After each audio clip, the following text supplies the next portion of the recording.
नमस्कार, न्यूज की पाठशाला में आपका स्वागत है। आपके साथ मैं हूं सुशांत सिन्हा। ये वो पाठशाला है जहां सबकी क्लास लगती है, खबर का हर चैप्टर खुलता है और इतनी गहराई में ले जाकर आपको खबर के बारे में विस्तार से बताता हूं ताकि आपको न सिर्फ खबर समझ में आए बल्कि खबर का हर पहलू समझ में आए। किसी से चर्चा करें तो आप खुद उस खबर के मास्टर हों, ये पाठशाला में होता है। तो आइए शुरू करते हैं न्यूज का फैमिली शो, न्यूज की पाठशाला।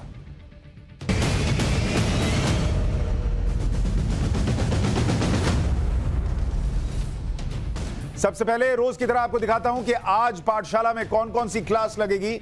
यहां डालिए, तालिबान राज की बारूदी तैयारियों का चैप्टर खोलेंगे और ये बारूदी तैयारियां क्यों आपको देखनी चाहिए, समझनी चाहिए। जब इसका एक एक पन्ना आपके सामने रखूंगा तो आपको पता चलेगा। तालिबान के वो सैनिक जो दुनिया में किसी के पास नहीं है, वैसे सैनिक, उनसे आज आपको रूबरू कराऊंगा। आप अपना सिर पीट लेंगे इन सैनिकों से को देखकर, इनसे मिलकर। कश्मीर पर चीन, पाक और तालिबान का जो हेट ट्रायंगल है, वो कैसे देश के लिए खतरा हो सकता है, ये हेट ट्रायंगल, वो भी आपको आज अफगानिस्तान के चैप्टर में बताएंगे। साथ ही आज की पाठशाला में आम आदमी की वो खबर जो डूब गई, खबर ही डूब गई, वो भी लेकर आएंगे। और हर रोज जो हम मुगल सीरीज आपके सामने लेकर आ रहे हैं कि ग्लोरीफाइड डकैत या नेशन बिल्डर मुगल थे क्या, ये आपको समझ में आ सके, आज उसका तीसरा चैप्टर खोलूंगा और आपको बताऊंगा बाबर के बैटल ऑफ पानीपत के बारे में और कैसे सैनिकों के सर की मीनार खड़ी कर दी गई थी, वो भी आपको चैप्टर में बताऊंगा। तो आइए शुरू करते हैं सबसे पहले अफगानिस्तान का चैप्टर।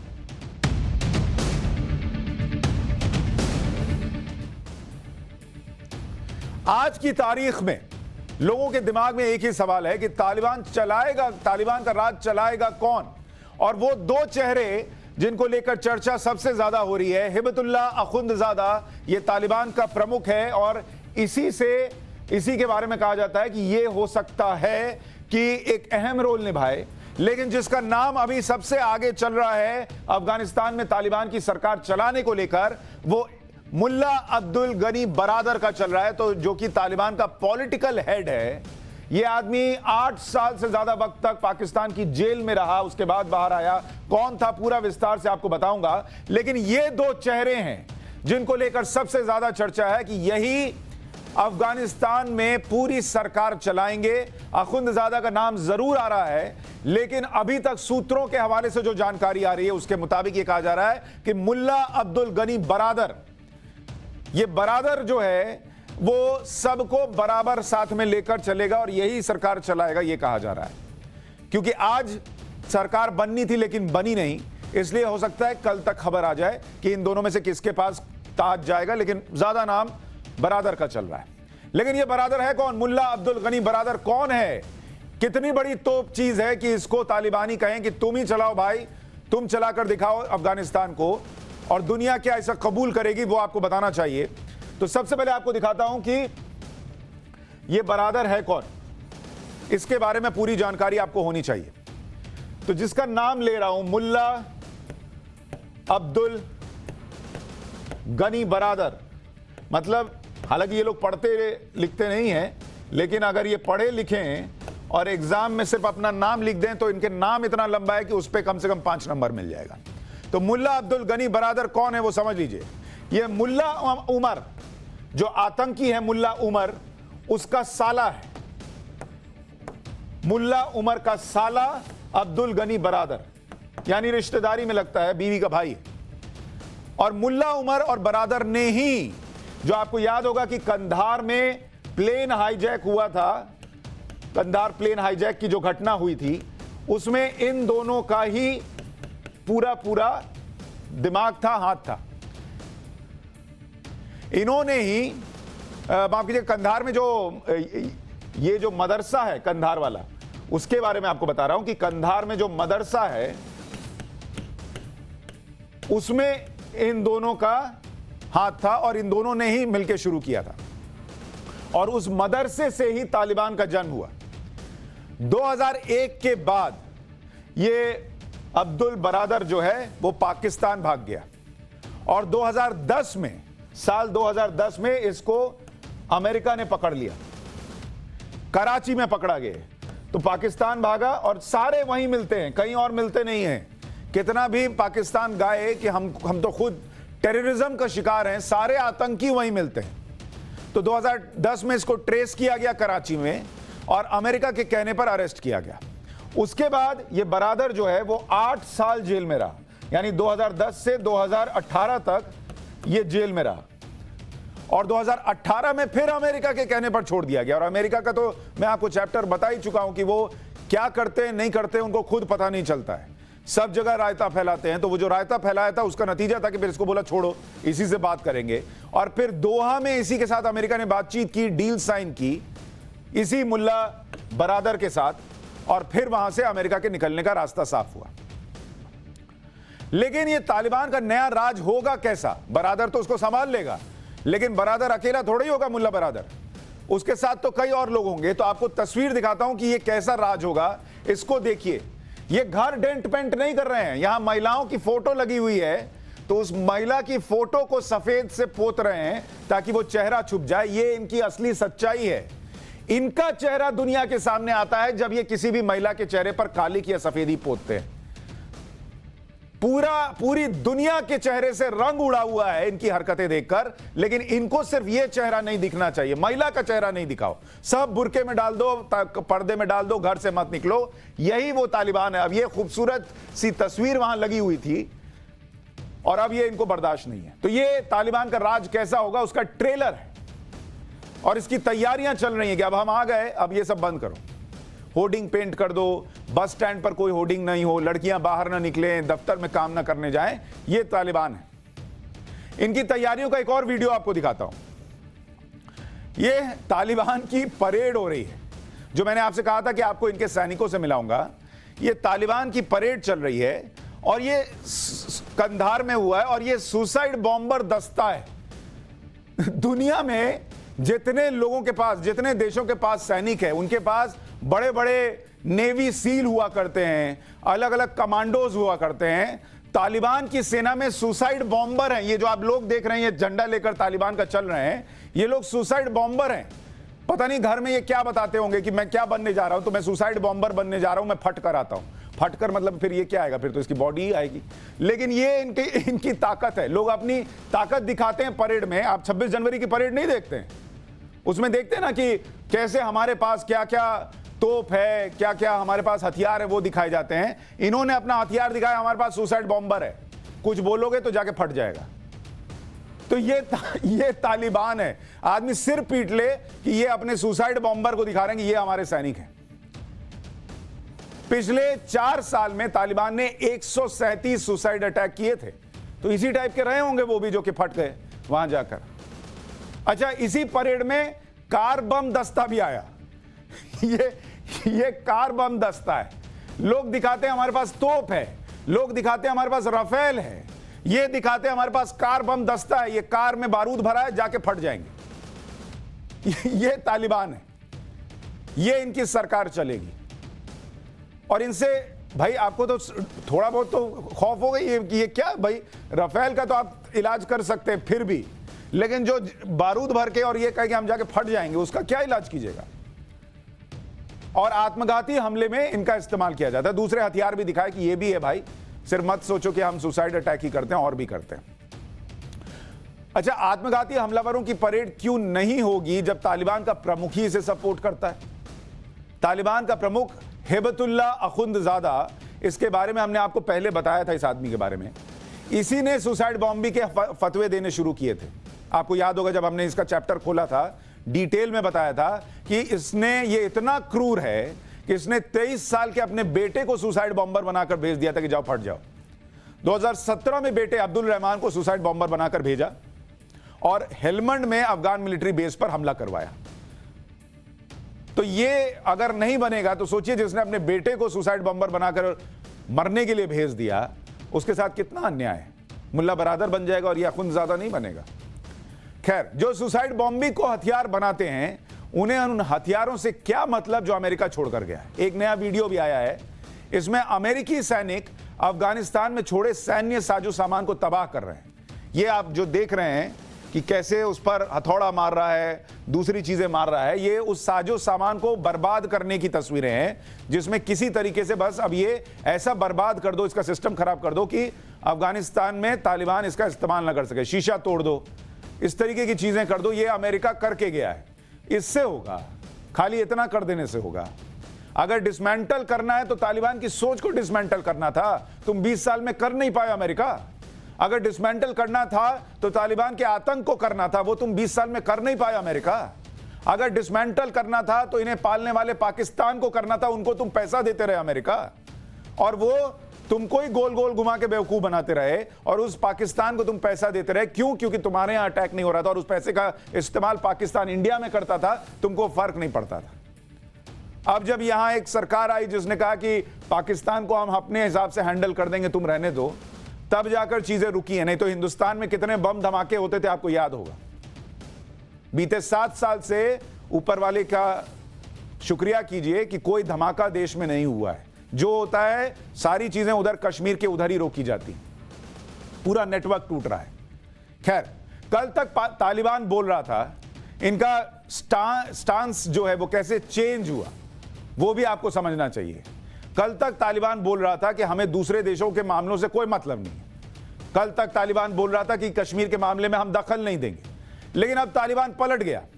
तालिबान के प्रवक्ता का कश्मीर पर बयान आया है, और वो कश्मीर पर जो यू टर्न है वो ये कहता है कि मुस्लिम होने के नाते हमारा अधिकार है कि कश्मीर में, भारत में और दुनिया के किसी दूसरे देश में मुस्लिमों के लिए आवाज उठाएं। यानी इन्होंने इस्लाम को आगे कर दिया।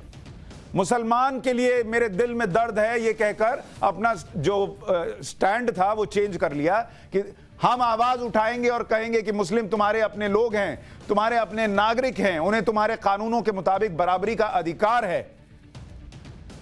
बराबरी का अधिकार इनके खुद के राज्य में महिलाओं को नहीं देंगे, और दूसरे जगह मुसलमानों को क्या मिल रहा है उसका ठेका उठाएंगे। अभी कितनी बराबरी करेंगे मैं अभी आपको बताऊंगा। चैप्टर जब खोला हूं तो इनको भी बेपर्दा करूंगा। इनको पसंद आता है कि सब पर्दे में रहें, लेकिन इनको बेपर्दा हम करेंगे। लेकिन पहले समझिए कि इनका स्टांस बदला क्यों। अचानक से इन्होंने अपना कश्मीर को लेकर स्टैंड क्यों बदला, यह आपको समझना चाहिए। स्टैंड क्यों बदला तालिबान का, और इनका यही हिसाब है। इन पर आप भरोसा नहीं कर सकते, क्योंकि ये जो कहते हैं और जो करते हैं। अब बताइए, यहां पर आप कह लीजिए तालिबान के बारे में बताने पर स्क्रीन काली हो जा रही है। वहां जिनकी जिंदगी काली की होगी, सोचिए वो कितनी भयानक हुई होगी। इसमें कुछ गड़बड़ है। चलिए इसको देखते हैं, ठीक करते हैं।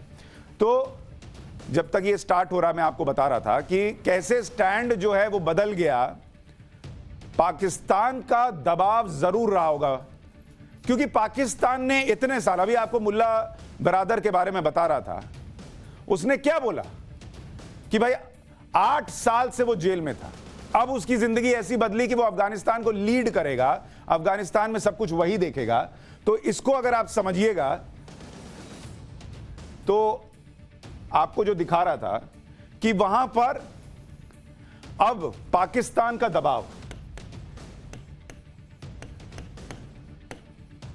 क्यों पलटा है तालिबान, उसके बारे में बता रहा हूं। पाकिस्तान का दबाव रहा होगा, क्योंकि जो पाकिस्तान 8 साल अमेरिका से पैसे लेने के बावजूद मुल्ला बरादर को जेल में रखे और उस जेल में बिरयानी भेजता रहे, उस पाकिस्तान की तो सुननी पड़ेगी। क्योंकि जब इन्होंने ये कह दिया कि हम कश्मीर में कोई दखल नहीं देंगे, तो पाकिस्तान ने कहेगा ना भाई कि यार तुमको बिरयानी मैं खिला रहा हूं, तुमको इतने दिन से रख मैं रहा हूं, इतनी गाली पड़ती है, इतना हमको खतरा रहता है, तुमको रखा मैंने, खिलाया मैंने, सब कुछ किया मैंने, और तुम इंडिया के साथ चले गए। ये तो यार दोस्त सही बात नहीं है। तो थोड़ा उधर भी सेट करना है तालिबान को। अभी तो पता नहीं कौन साथ देगा नहीं देगा। तो पाकिस्तान के लिए, पाकिस्तान के दबाव में उन्होंने बात बदल दी। वो मुस्लिम वाला एंगल ले आया कि नहीं, मुसलमानों के लिए करना होगा। अच्छा, दोहा की जो बातचीत हुई थी उसका भी थोड़ा इंपैक्ट है,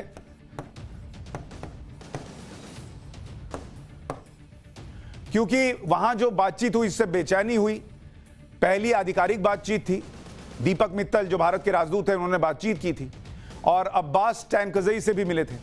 भारत ने साफ कर दिया था कि एंटी इंडिया एक्टिविटी के लिए अफगानिस्तान की जमीन का इस्तेमाल नहीं होना चाहिए। भारत के साथ टैनकज़ई का पुराना रिश्ता है, जो मैंने आपको बताया था। आईएमए जो इंडिया में सैनिकों को ट्रेनिंग दी जाती है एनडीए में और उसके बाद फिर आईएमए में, उसी आईएमए में स्टैन कज़ई जो है वो पढ़ के पास आउट हुआ था। लेकिन तब ये अफगानिस्तान की सेना में गया था। उसके बाद जो है ये बाद में कई साल बाद तालिबान के साथ चला गया।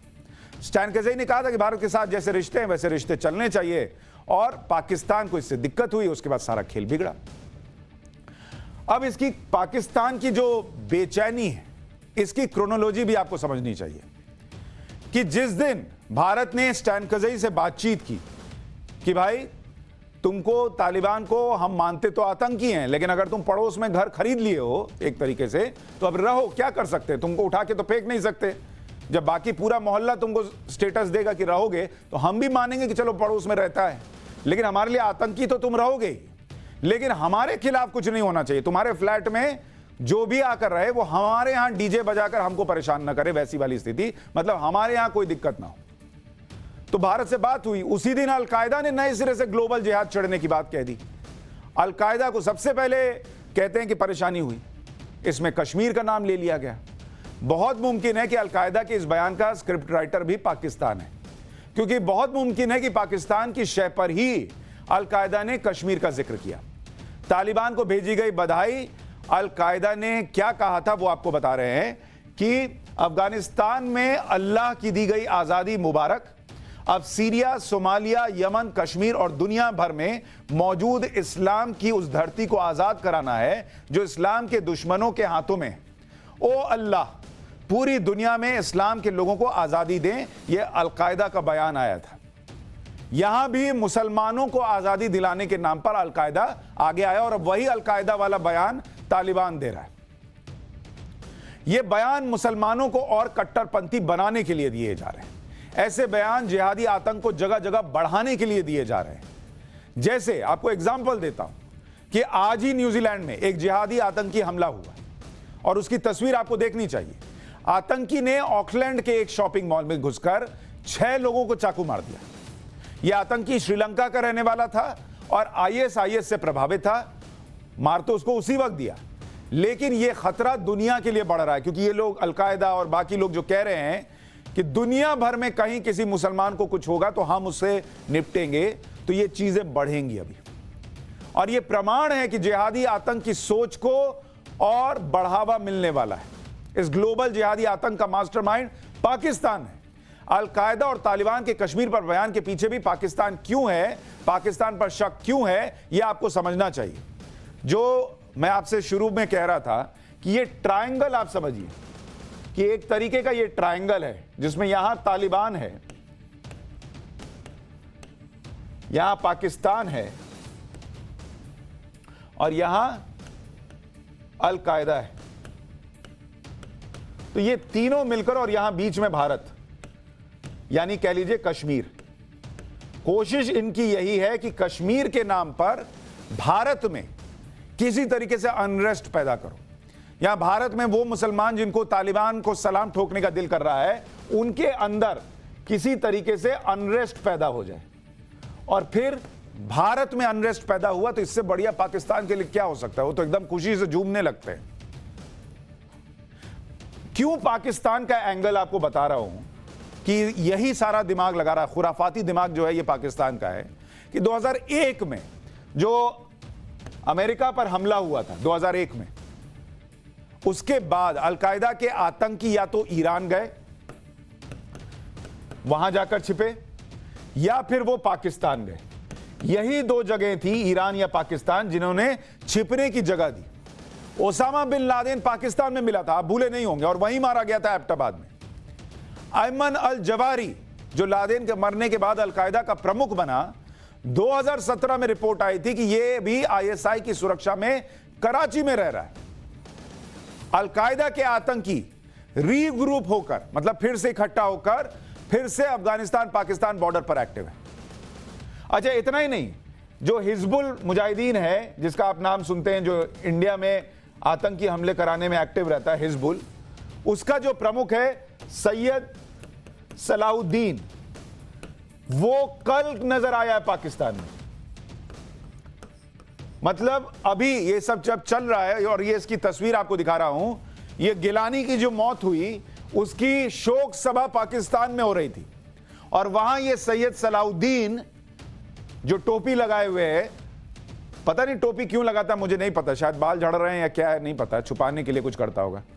और ये जनाजे की जो नमाज है उसमें भी शामिल हुआ, और ये पाकिस्तान में हो रहा है। इंडिया में गिलानी की मौत हुई और वहां पाकिस्तान में जनाजे की नमाज चल रही थी, वहां आतंकी आ रहा है। अब आप सोचिए, यहां कह दीजिए लोगों को किसी के बारे में, तो बड़ा दिक्कत लोगों को लगती है कि क्यों पाकिस्तान से कनेक्ट किया जाता है, क्यों हुर्रियत को कनेक्ट किया जाता है पाकिस्तान से। अरे आपके पाकिस्तान में देखिए क्या हो रहा है, और वहां आतंकी तक पहुंच रहा है, तो फिर आपसे सवाल ना पूछें। एक सच्चाई और है कि पहले के तालिबान राज में अफगानिस्तान की जमीन का इस्तेमाल एंटी इंडिया एक्टिविटी के लिए हुआ था। जैसे अगर आपको इसका हिसाब समझाऊं कि तालिबान जो एंटी इंडिया एक्टिविटी के लिए तालिबान क्या कर रहा था, और ये इसीलिए सारे तार जोड़कर आपको समझा रहा हूं कि कैसे ये हो रहा है। अब भी कश्मीर में आतंक फैलाने के लिए इनका पहला टारगेट कश्मीर रहता है। कश्मीर में आतंक फैलाने के लिए कई संगठन एक्टिव थे, और उसमें जो प्रमुख नाम थे उसमें था हरकत उल अंसार। हरकत उल अंसार ये संगठन तालिबान ने एक्टिव किया हुआ था। इसके बाद हरकत उल मुजाहिदीन, और इसका नाम तो आपने कई बार सुना होगा, हरकत उल मुजाहिदीन का, ये वहां पर एक्टिव था। और तीसरा संगठन जो एक्टिव था उसका नाम था हरकत उल जिहाद अल इस्लामी। फिर ये तालिबान बॉस मैं बता रहा हूं बहुत पावरफुल लग रहा है मुझे, मेरी स्क्रीन के साथ धोखा कर रहा है। खैर ये सब चलता रहता है, क्लास में होता है, कोई बात नहीं। मौलाना मसूद अजहर के आतंकी कैंप अफगानिस्तान के खोस्त में थे। तो पूरा कनेक्शन समझिए ना, तार जुड़ता है, ऐसे हवा में बात नहीं कर रहा हूं, आपको एक एक चीज इसलिए समझा रहा हूं क्योंकि वो तार जुड़ते हैं तभी बात आगे बढ़ती है। अलकायदा हो, तालिबान हो, पाकिस्तान हो, इन्हें कश्मीर के मुसलमानों की बहुत फिक्र होती है, बहुत फिक्र होती है। अरे कश्मीर में मुसलमानों पर क्या हो रहा है, लेकिन चीन के मुसलमानों पर इनकी बोलती बंद हो जाती है, क्योंकि चीन से इनको पैसा चाहिए, सपोर्ट चाहिए, पैसा चाहिए, विचारधारा भूल जाते हैं। चीन ने पैसों से तालिबान का मुंह बंद कर रखा है, यहां डॉलर ठूस रखे हैं, क्योंकि चीन में जो उइगर मुसलमान है उस पर इनकी बोलती बंद हो जाती है। स्टेटमेंट पढ़िए, चीन के पैसों से तालिबान का मुंह बंद कैसे होता है। चीन सबसे महत्वपूर्ण साझेदार है।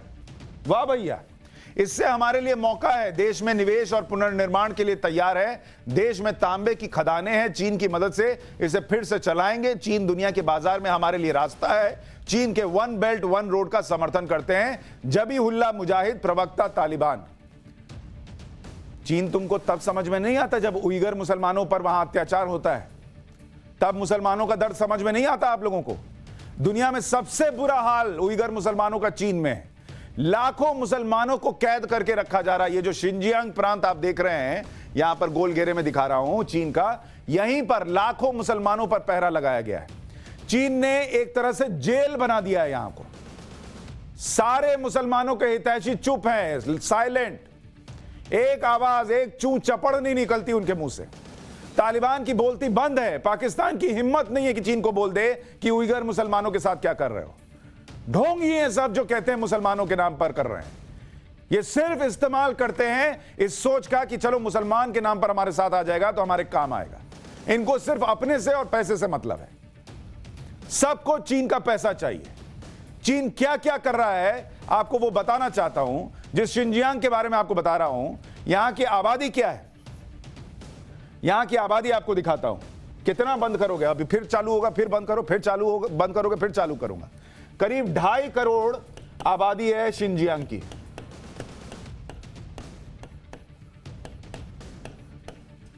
लीजिए, फिर बंद हो गए, कोई बात नहीं, छोड़िए, अब उसको खत्म ही कीजिए। 2.5 करोड़ आबादी, जिस शिनजियांग की बात कर रहा हूं, इस शिनजियांग की आबादी 2.5 करोड़ है, और इसमें 58% मुस्लिम आबादी है। 58%, यानी 1.25 करोड़ से ज्यादा ही हो गया, 1.5 करोड़ के आसपास 1950 की स्थिति क्या थी यहां पर? इस शिनजियांग की बात कर रहा हूं। यहां 24,000 मस्जिदें थी और 54,000 इमाम हुआ करते थे 1950 में। 2017 का आंकड़ा क्या है आपको पता है? 24,000 मस्जिदों में से 16,000 मस्जिदें चीन ने गिरा दी इस प्रांत में। एक आदमी नहीं बोला, कोई तालिबान नहीं बोला। क्यों? क्योंकि चीन से पैसा आता है। वर्ल्ड उइगर कांग्रेस की रिपोर्ट है, 10 लाख उइगर मुसलमान डिटेंशन कैंप में रह रहे हैं चीन के अंदर। तब नहीं बोला तालिबान की हरे दुनिया भर के मुसलमानों के लिए आओ चीन पर अटैक कर देते हैं। क्यों? क्योंकि चीन पैसा देता है। यूनाइटेड नेशंस की रिपोर्ट, 20 लाख उइगर मुसलमान री एजुकेशन कैंप्स में रखे जा रहे हैं। ह्यूमन राइट्स वॉच की रिपोर्ट, उइगर मुसलमानों का सर्विलांस किया जाता है। जगह जगह कैमरों से नजर रखी जाती है कि जा कहां रहे हैं। एक एक हरकत ऐप से मॉनिटर की जाती है, मतलब आपके मोबाइल से देखा जाता है कि कहां कहां वो जा रहे हैं। और इनसे अगर बात कर लीजिएगा तो आपको अरेस्ट कर लिया जाता है। यह चीन में चल रहा है, लेकिन इस पर कोई कुछ नहीं बोलेगा क्योंकि चीन पैसा देता है। उइगर ह्यूमन राइट्स प्रोजेक्ट के मुताबिक रमजान में रोजा रखने पर रोक है, मुसलमानों को टोपी लगाने, दाढ़ी बढ़ाने पर रोक है, महिलाओं के बुर्का पहनने पर रोक है, किसी भी धार्मिक प्रतीक को दिखाने पर रोक है, बच्चों के इस्लामिक नाम रखने पर रोक है, मस्जिदों में जाने पर रोक है। 3 साल में 16,000 मस्जिदें गिराई, जो अभी आपको बता रहा था। तो कश्मीर से कंपेयर करते हैं आप, इसमें से क्या कश्मीर में हो रहा है मुझे बताइए। लेकिन कश्मीर कश्मीर चिल्लाते हैं क्योंकि इनको भारत को टारगेट करना है। चीन के लिए यह सूट करता है कि भारत जो है उसमें अस्थिरता पैदा हो, ताकि चीन एक बड़ी ताकत बने और भारत जो टक्कर दे रहा है उसको नीचे ला। पाकिस्तान का तो जन्म से ही एक ही काम है कि किसी तरीके से हिंदुस्तान को कमजोर करो। तालिबान को कुछ समझ में नहीं आता, न सिर है न पैर है, बस इधर उधर भाग रहे वाला हाल है। जैसे वो अमीबा नहीं होता, वो किसी का शेप ले लेता है, वैसी वाली इनकी हालत है कि जिसने दिमाग में जो भरा उधर का शेप ले लिया। तो वो ट्रायंगल में कोशिश है कि भारत को करो, लेकिन उसमें एंगल क्या लेते हैं? मुसलमान का। अरे मुसलमान की चिंता है तो उइगर पे बोलो ना, बोलते क्यों नहीं हो? अमेरिका के think tank new lines institute of strategy and policy की रिपोर्ट, उइगर मुसलमान जो है वो पूरी तरह से नजरबंद है। उइगर मुस्लिम नेताओं की टारगेट किलिंग हो रही है। पूरे चीन में 3 बच्चे का कानून, शिनजियांग में 1 बच्चे का, कि ताकि ये उइगर मुसलमान ज्यादा बच्चे ना पैदा कर दें। बड़े पैमाने पर 18 साल से कम उम्र की बच्चियों की नसबंदी करते हैं वहां पर, ताकि भविष्य में बच्चे ही पैदा ना हो। बच्चों को परिवार से अलग कर दिया जाता है जिससे वो परिवार से प्रभावित ना हो।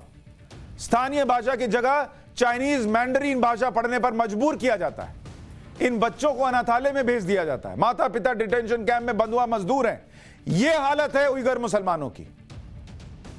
और यह ज्ञान देने आते हैं कि हम मुसलमानों के नाम पर तालिबान सबसे लड़ेगा, कश्मीर की लड़ाई लड़ेगा। अरे पहले जाओ, जिसको करना है करके मदद दिखाओ। कश्मीर बहुत खुश है, हिंदुस्तान का हमारा अपना हिस्सा है, और जो तकलीफ यहां बिहार में, दिल्ली में, पंजाब में कोई सहता होगा वो कश्मीर में भी है, और जो खुशी यहां महसूस होती होगी वही कश्मीर में भी है।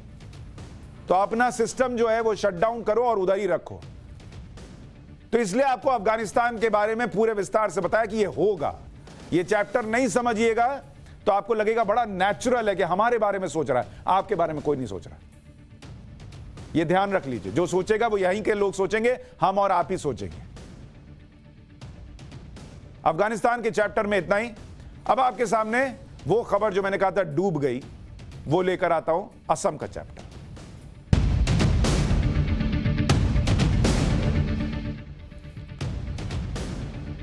तो पाठशाला में अब बाढ़ का चैप्टर। हर साल भारत को यह बाढ़ डुबाती है और इसकी तस्वीरें, ये तस्वीरें नई नहीं है। असम में भयंकर बाढ़ आती है और इस साल भी ऐसा ही हो रहा है। असम में जब मैं आपसे बात कर रहा हूं, जो बाढ़ की तस्वीरें आप देख रहे हैं, करीब 6.5 लाख लोग प्रभावित हैं इस वक्त असम में।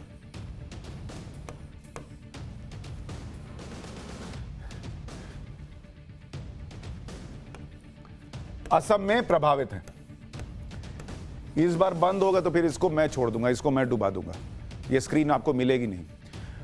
34 में से 22 जिले, 34 में से 22 जिले असम में प्रभावित हैं। बाढ़ से। काजीरंगा नेशनल पार्क बहुत घूमने जाते हैं लोग, 70% डूबा हुआ है, डूब गया ये भी। अब तुम्हारा आखिरी दिन था आज, 70% डूबा हुआ है।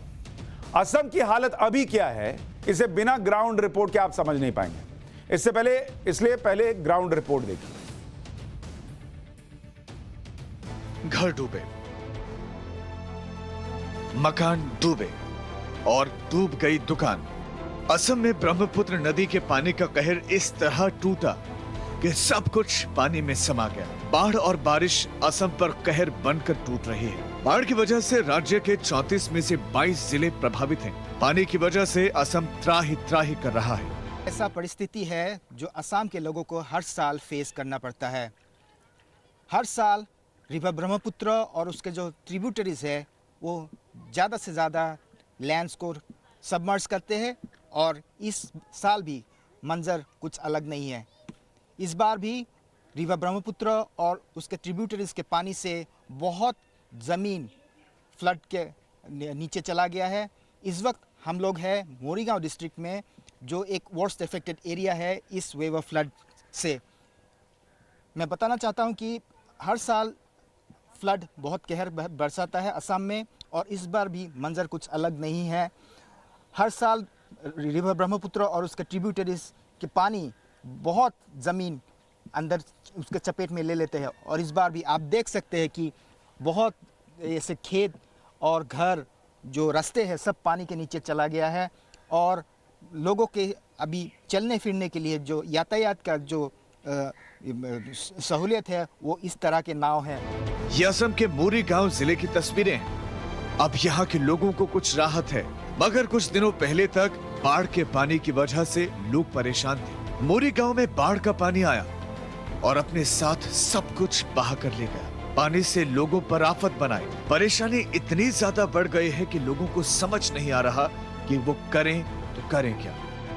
उस गांव में ज़्यादा पानी हो गया। ऐसा हुआ कि पानी की वजह से कई लोग उस अपने घर को छोड़ के दूसरा गांव में चला गया, तो बहुत नुकसान हुई है क्योंकि हमारे गांव में बहुत गरीब आदमी रहता है। उसमें बहुत प्रॉब्लम हुआ है कि दान चावल था उसको लेके गया था। ऐसा हुआ कि मेरा वो स्कूल है, जो स्कूल में अभी तक पानी है, तो ऐसा ही हुआ है कि बहुत नुकसान हुई है। बाढ़ की वजह से असम में 6.5 लाख लोग प्रभावित हैं। 34 में से 22 जिले बाढ़ की चपेट में हैं। नलबाड़ी सबसे ज्यादा प्रभावित जिला है, जहां 1,11,000 से ज्यादा लोग बाढ़ से प्रभावित हैं। इसके बाद दरांग में 1,09,000 से ज्यादा लोग, जबकि लखीमपुर जिले में 1,04,000 लोग प्रभावित हुए हैं। खराबी चल रहा है ना, वो पानी आ गया, पानी के लिए वो रास्ता नहीं है, आने जाने का बहुत प्रॉब्लम हो रहा है। बाढ़ की वजह से असम में 1,295 गांव जलमग्न हैं और पूरे असम में 39,449.58 हेक्टेयर फसल क्षेत्र को बड़ा नुकसान पहुंचा है। प्रशासन की ओर से राज्य के 10 जिलों में 85 राहत शिविर और वितरण केंद्र चलाए जा रहे हैं, जहां 448 बच्चों समेत 3,584 लोगों ने शरण ली है। बड़ी देख रहा है ना, ये जो घर है, ये पानी के नीचे डूब जा रहा है। हाँ, खेती बाड़ी भी ये नुकसान हुआ है काफी। असम का काजीरंगा नेशनल पार्क और टाइगर रिजर्व 70% तक पानी में डूब गए। बाढ़ के पानी की वजह से हर कोई परेशान है। राहत और बचाव अभियान में जुटी अलग अलग एजेंसियों ने राज्य के बाढ़ प्रभावित हिस्सों से 1,617 लोगों को सुरक्षित निकाला है। असम में बाढ़ और बारिश के पानी की वजह से हर कोई परेशान है। लोगों को समझ नहीं आ रहा है कि वो आखिर जाएं तो जाएं कहां। असम में देरी से आया क्योंकि हर साल अगस्त महीने तक 5 से 6 वेव फ्लड आ जाते हैं, जिसमें 50 लाख से भी ज़्यादा लोग प्रभावित होते हैं। पर इस साल जो पहला वेव फ्लड का आया है वो अगस्त महीने में आया है और आप देख सकते हैं कि किस तरह से ये बाढ़ पूरे इलाके को अपने चपेट में लिए हुए है। इस वक्त हम लोग खड़े हैं मोरीगांव डिस्ट्रिक्ट में, जो एक वर्स्ट अफेक्टेड डिस्ट्रिक्ट है। जैसे कि आप देख सकते हैं बहुत ज़मीन पानी के नीचे है, खेती बाड़ी सब पानी के नीचे है, घर नीचे है। हम लोग इस वक्त एक PWD के कंक्रीट रास्ते पे खड़े हैं जो पानी के नीचे है। अभी जो ट्रांसपोर्टेशन के मोड है लोगों के पास, वो सिर्फ नाव हैं जो वो लोग बनाते हैं घर में, और जो रैफ्ट्स वो लोग बनाते हैं बैम्बू और बनाना ट्रीज से। तो आप देख सकते हैं कि किस परिस्थिति में बाढ़ पीड़ित लोग अभी असम में जूझ रहे हैं। मैं अरिंदम दास, कैमरा पर्सन प्रदीप कलिता के साथ, मोरीगांव डिस्ट्रिक्ट असम से, टाइम्स नाउ नवभारत के लिए। असम में जो स्थिति है वो आपने देख ली, लेकिन जब तक इसको समझिएगा नहीं कि असम में हर साल बाढ़ आती क्यों है, तब तक आप समझ नहीं पाइएगा कि वहां के लोगों का दर्द क्या है और ये क्यों बार बार हो रहा है। दरअसल ये जो आप असम का मैप देख रहे हैं, इस पर आऊं उससे पहले एक चीज समझिए कि असम बाढ़ग्रस्त इलाका करीब 10% है पूरे देश में, लेकिन असम के लिए आंकड़ा करीब 40% का हो जाता है। तो कितना 4 गुना है। जो बाढ़ग्रस्त इलाका असम में है वो करीब 4 गुना है। और इसकी वजह क्या है कि इतना ज्यादा बाढ़ वहां पर आती है? ये जो आप असम का मैप देख रहे हैं, अब इसमें जो ये आप बीच वाला हिस्सा देख रहे हैं, नीला सा गया हुआ है, ये ब्रह्मपुत्र नदी है और ये असम के बीचों बीच से जा रही है, बिल्कुल बीच से। और ये एशिया का सबसे बड़ा रिवर बेसिन है, 5,80,000 वर्ग किलोमीटर का बेसिन। ये 4 देशों में फैला है, चीन, भारत, बांग्लादेश, भूटान। तो असम में एक तो वजह यह है कि ये नदी बीच से जा रही है, तो जब इसमें पानी बढ़ता है तो दोनों तरफ जो है वो असर प्रभाव चलता है और असम में ज्यादा प्रभाव पड़ता है, इसलिए 40% एरिया जो है वो बाढ़ के चपेट में आता है। दूसरा, यहां बारिश ज्यादा होती है। ब्रह्मपुत्र बेसिन में औसतन सालाना जो बारिश होती है वो करीब 1500 मिलीमीटर की होती है, जबकि तिब्बत के इलाके में सालाना बारिश 400 मिलीमीटर है। तिब्बत से निकलने वाली ब्रह्मपुत्र नदी जब असम में एंट्री करती है तो भारी मात्रा में गाद लेकर आती है, जो मिट्टी आप कहते हैं वो गाद लेकर आती है। ये गाद असम के इलाकों में जमा होता है, जिससे नदी की गहराई कम हो जाती है और बाढ़ की समस्या बन जाती है। ब्रह्मपुत्र नदी की छोटी बड़ी 100 से ज्यादा सहायक नदियां भी हैं। इनमें अरुणाचल प्रदेश, मेघालय से निकलने वाली नदियां, ये सब असम में बाढ़ के हालात बना देती हैं और यह स्थिति बनती है। अब बाढ़ से आर्थिक नुकसान कितना होता है? UN office for disaster risk reduction यानी यूएनएसआईडीआर के मुताबिक भारत में 2009 से लेकर 2019 के बीच नुकसान 5,84,000 करोड़ रुपए का हुआ। 5,84,000 करोड़ रुपए का नुकसान। हर साल औसतन 29,200 करोड़ का नुकसान हर साल असम में हो रहा है और इसकी कोई बात नहीं होती। बाढ़ से सिर्फ हम जूझ नहीं रहे हैं। अमेरिका का सबसे बड़ा शहर, दुनिया का सबसे चमक धमक वाला शहर न्यूयॉर्क भी जूझ रहा है। उसकी तस्वीर भी आपको दिखाना चाहता हूं। दुनिया के सबसे महंगे शहरों में एक है, क्योंकि हमारे यहां क्या होता है कि हमारे यहां हुआ तो हम सीधा गाली देना शुरू करते हैं, अरे इंडिया में तो यही होता है। दुनिया में क्या हो रहा है देखिए, ये न्यूयॉर्क की तस्वीर है। मतलब अगर अभी आपको ना बताऊं तो आप सोचेंगे असम का इलाका दिखा रहा हूं। ये न्यूयॉर्क है, जहां बड़ी बड़ी बिल्डिंगें, इमारतें, महंगे कार आप देख रहे हैं, सब डूबे हुए हैं। दुनिया के सबसे महंगे शहरों में एक है। न्यूयॉर्क सिटी की सबसे बड़ी बाढ़ से इस वक्त वो जूझ रहा है। ईडा तूफान जो आया उसकी वजह से बाढ़ आई। सड़कों पर गाड़ियां बह रही हैं, मेट्रो बंद, बस बंद, सैकड़ों उड़ानें रद्द। 400 साल की सबसे भीषण बाढ़ की तस्वीरें हैं ये न्यूयॉर्क की। लोग जाते थे, सेल्फी खींचते थे न्यूयॉर्क में, अलग अलग जगह सड़क पर खड़े होकर। अभी सेल्फी खींचने के लिए जगह नहीं बची है, खड़ा होना पड़ेगा गाड़ी के ऊपर। गाड़ी ऐसे डूबी है। न्यूयॉर्क के लोग कह रहे हैं कि आज तक ऐसी बाढ़ देखी नहीं। यह हालत हो गई है न्यूयॉर्क में। तो सिर्फ हमारे यहां नहीं है, बाकी जगहों पर भी है। और जब प्रकृति से छेड़छाड़ भी होती है ना, तो ऐसी चीजें, ऐसी तस्वीरें बनती हैं। इतिहास से बहुत अलग तस्वीर आज की आप न्यूयॉर्क की देख रहे हैं। लेकिन एक ब्रेक के बाद जब लौटूंगा तो फिर आपको इतिहास में लिए चलूंगा, हिस्ट्री का चैप्टर खोलूंगा। मुगल कालीन इतिहास का एक एक चैप्टर आपके सामने रोज रख रहा हूं, ताकि आपको पता चले कि ग्लोरीफाइड डकैत या नेशन बिल्डर क्या थे मुगल। फैसला करना है तो ब्रेक के बाद बने रहिए, चैप्टर लेकर आ रहा हूं।